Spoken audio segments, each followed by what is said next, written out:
तहसील में एकत्रित सभी सह परिवार रसायन शास्त्रियों की सभा को मेरा चरण वंदन, नमस्कार व शुभ आशीर्वाद।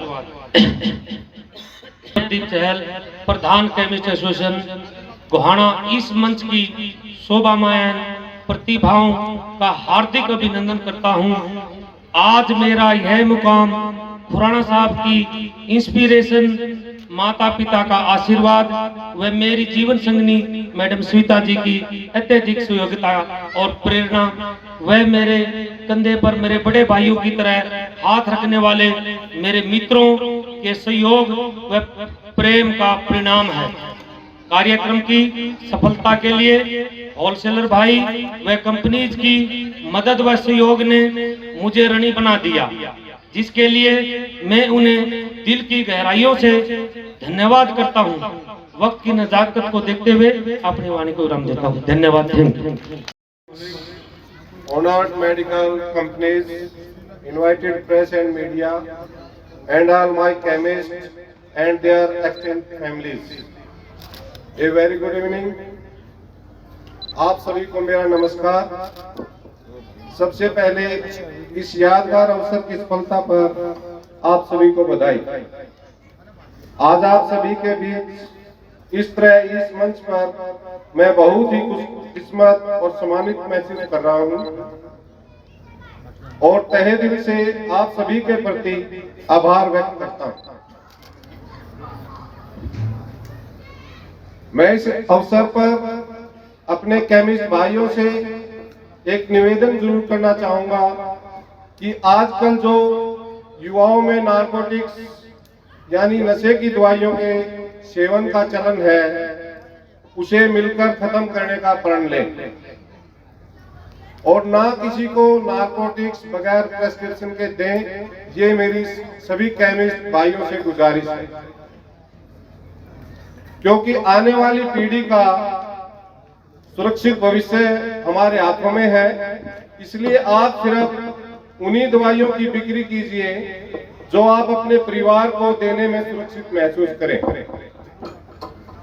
आज का यह कार्यक्रम हमारे लिए सम्मान और खुशी का विषय है और मेरे ख्याल से ऐसे प्रोग्राम का आयोजन पूरे हरियाणा में पहली बार हुआ है विद फैमिली, विद पेरेंट्स।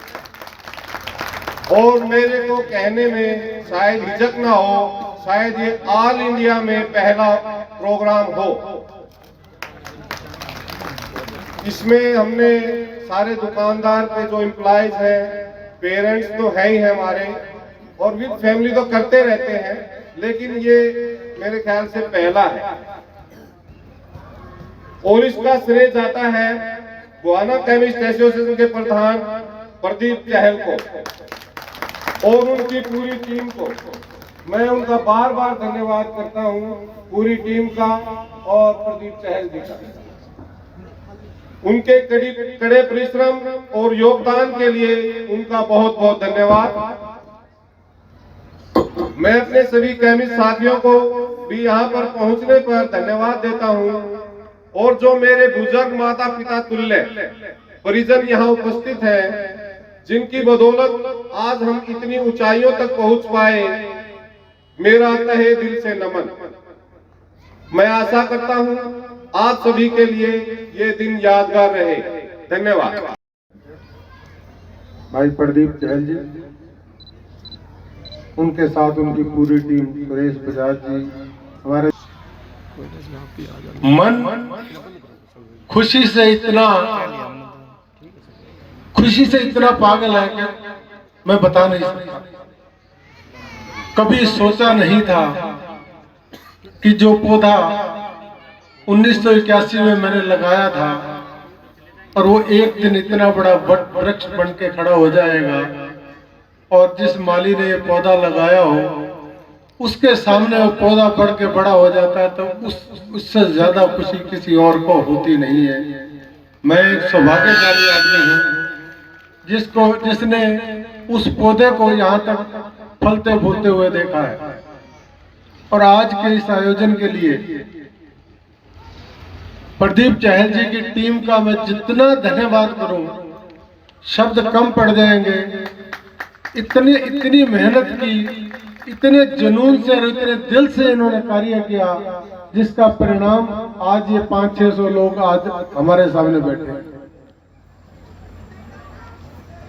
इस संगठन को जब हमने बनाया, मैं अब केमिस्ट साथियों के लिए कुछ बात कहूंगा।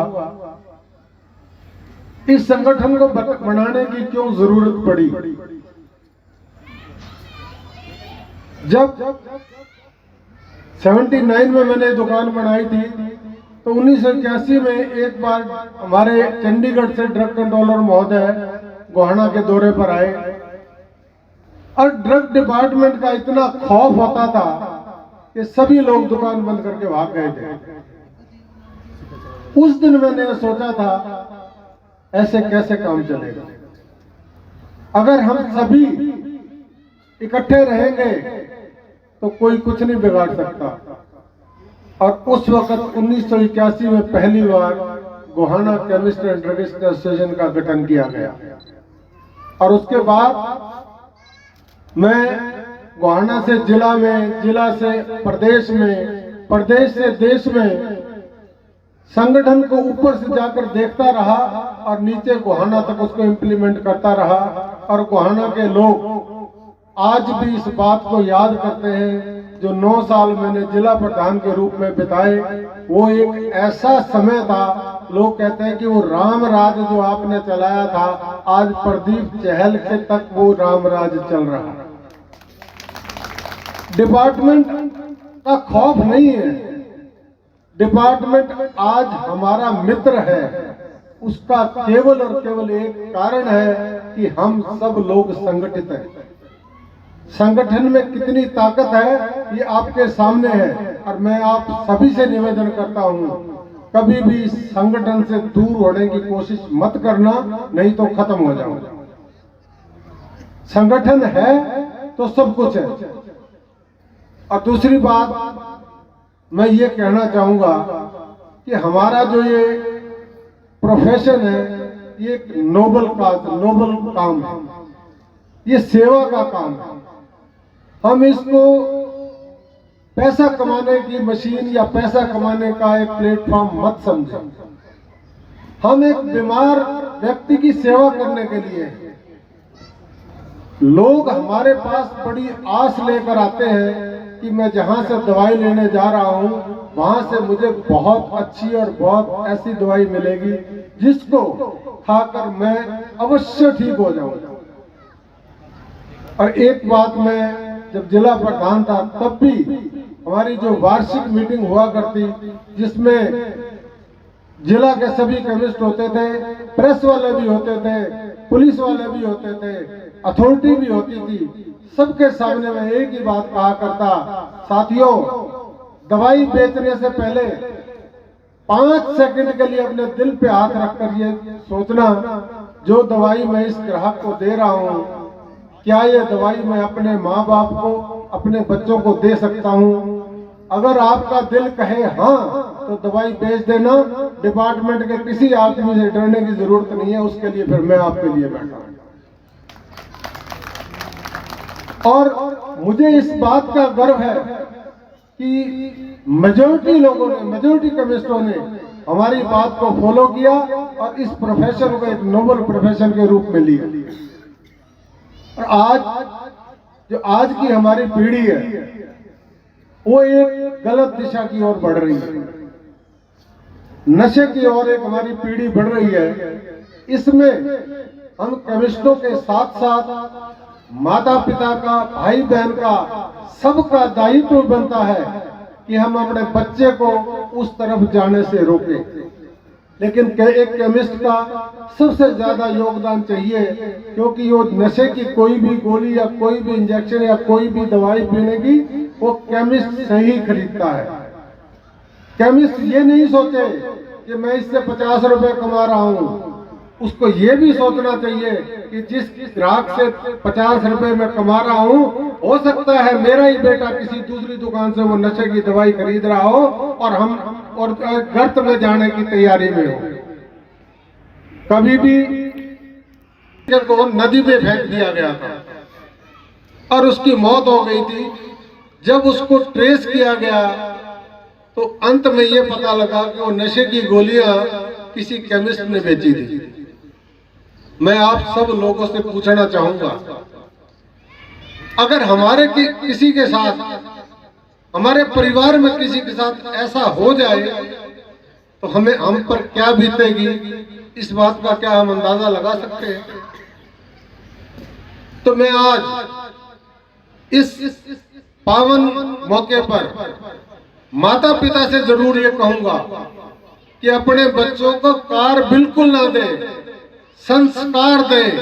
अगर आप संस्कार देंगे तो कार अपने आप आ जाएगी, और अगर कार दे दी और संस्कार नहीं दिए तो दी हुई कार भी खत्म हो जाएगी। तो मेरा हाथ जोड़कर निवेदन है, सदैव अपने बच्चों को संस्कार दीजिए। निपटाएगा जी कौन बतलाइए, सबला में स्वाभिमानी, मेरे भीतर की झांसी रानी, और माता भवानी मत जगविता का कर्म, निभाइए पति का धर्म, और बच्ची हो जो से शर्म पढ़ के सो जाइए। और अगले दिन सुबह भाई साहब वही बात होगी, उठते बोली लगा चाह बना लेना। मेरे को गुस्सा आ गया, खैर हद होगी। शाम ने समझाई थी, सुबह भी बात समझ में नहीं आई। हमें नहीं बनाता चाहे चुहे। मैं उठकर चल पड़ा, बोला कि क्या है? मगर तलाक के कागज बनवान, नहीं रहना तेरे साथ।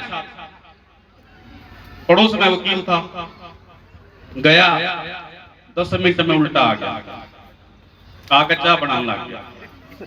लकी बात हुई, बड़ा चौधरी बन के गया था, मखा वकील पोचा मारना गया था।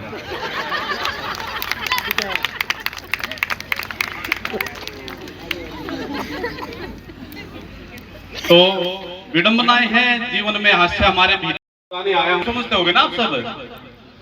और ऐसे ही कुर्सियां लगी हुई जैसे आप लोग बैठे हो, बाकी सब उठ के चले गए। और कवि सम्मेलन लंबा चला। जब मेरी बारी आई तो मैंने देखा भाई सुनने वाला सिर्फ एक है।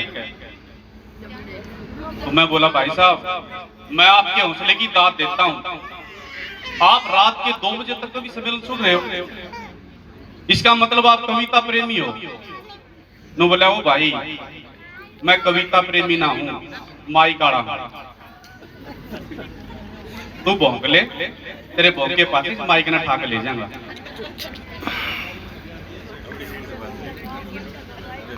तो भाई साहब ऐसी ऐसी समस्याएं हो जाती हैं। एक बार मैं हरिद्वार गया और वहां पे एक आदमी ने बोर्ड लगा रखा और वो एक तमाशा दिखा रहा। उसके पास एक गधा था, उसने बोर्ड लगा रखा कि जो भी मेरे गधे से नामे गर्दन हिलवा देगा, दाएं से बाएं गर्दन हिलवा देगा गधे की, ये इतना ढीठ है कि ये गर्दन नहीं हिलाता, मैं उसको 1000 रुपए इनाम दूंगा। अब मैं गधे के पास गया और उसके कान में कुछ कहा, गधे ने नामे गर्दन हिला दी। मैं उसको बोला दो भाई 1000 रुपए।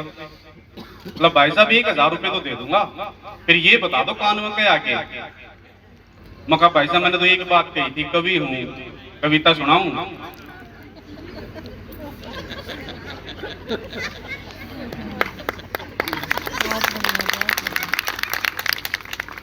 थोड़ा सा आनंद के साथ बैठिए।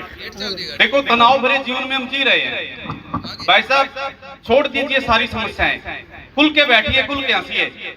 थोड़ी सी हंसी को भी ज्यादा बिखेर के हंसोगे ना तो आधी बीमारी वैसे ही दूर हो जाएंगी। नहीं तो देखो कितने स्टार लगे हुए पीछे, ये सब हमारे लिए हैं। इनकी जरूरत क्यों पड़ी? क्योंकि आप लोगों ने हंसना बंद कर दिया। खुल के हंसिए। तो उसी आदमी ने अपना इनाम बढ़ा दिया, बोर्ड लगा दिया कि जो आदमी गधे की गर्दन एक बार हाँ में और एक बार ना में हिलवा देगा उसको 5000 रुपए इनाम। तो ऐसी ऐसी विडंबनाएं हैं जो हमारे जीवन में हो जाती हैं। तनाव में बिल्कुल नहीं जीना है। सब अनर्गल बातों का अपवाद है कविता। मानव मन के भीतर का उन्माद है कविता। जब तक जीवन है जी भर के जी लो इसको, जब तक जीवन है जी भर के जी लो इसको, मृत्यु तक सांसों का जीवन से संवाद है कविता। और आज की जो समस्या है वो ऐसी समस्या है कि आदमी तनाव में जी रहा है। और हमारे साथ तो भाई साहब बहुत बड़ी ऐसी विडंबनाएं हो जाती हैं कि एक बार घर में थोड़ी दिक्कत सी हो गई, वाइफ में चक्कर आते कुछ दिक्कत हो जाती, तो एक तरह की परेशानी है। मनीष मिल और गई कुछ बताओ। बोला भाई साहब मैं ऐसा तांत्रिक हूं कि एक बार आप अपने आंगन की मिट्टी ले आओ, मैं उसको देख के बता सकता हूं कि आपके घर के हालात क्या हैं। अच्छा जी, हाँ। मैं आलसी आदमी कहाँ घर वापिस आता, एक पार्क में 2-3 घंटे लेट कर वापिस जाकर और उसने कुड़िया में मिट्टी दे दी। मगर लो जी, उसने मिट्टी को गौर से देखा, फिर हंसा। बोला भाई जो मैं बताऊंगा चक्कर खा के ना गिरजिए। मगा जी क्या बात होगी कि ये मिट्टी मुझे बता रही है तेरी पत्नी चरित्रहीन है और तेरे दोनों बच्चे भी। फिर मैं हंस पड़ा। घास क्यों रहा है, परेशानी की बात तू परेशान नहीं हो रहा। मगा जी इतना टाइम अपने धो रखी था, मैं तो आपके आंगन की मिट्टी उठा के ले रहा हूं।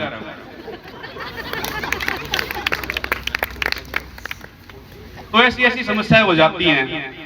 एक आदमी नकली नोट बनाता था, तो एक बार ऐसा हुआ जो डाई थी उसकी 10 और 5 के नोट बनाता था, वो टूट गई। और जो 10 का नोट था उसकी 0 टूट गई। उसने क्या किया, 15 का नोट बना दिया।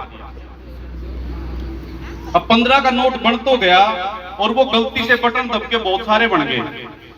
यार ये तो गजब हो गया, 15 का नोट चलाऊं कहां पे। ला यार एक काम करता हूं, किसी लोकल एरिया में जाता हूं, वहां पे नोट चल जाएगा। अब गांव में अपने बड़ियों की दुकान होती है, बिल्कुल मुंह छोटा सा मिलेगा, अंदर पूरा मटेरियल।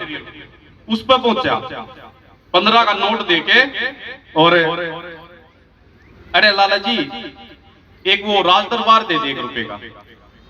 लाला जी ने वो नोट देखा और चुपचाप अंदर चला गया। थोड़ी देर में एक राज दरबार की पुड़िया और 2 7-7 के नोट उसके हाथ में तो मार दिया। वो नोटा देखने बोला यो के है, अरे बोला के मुझे, अरे वो के था।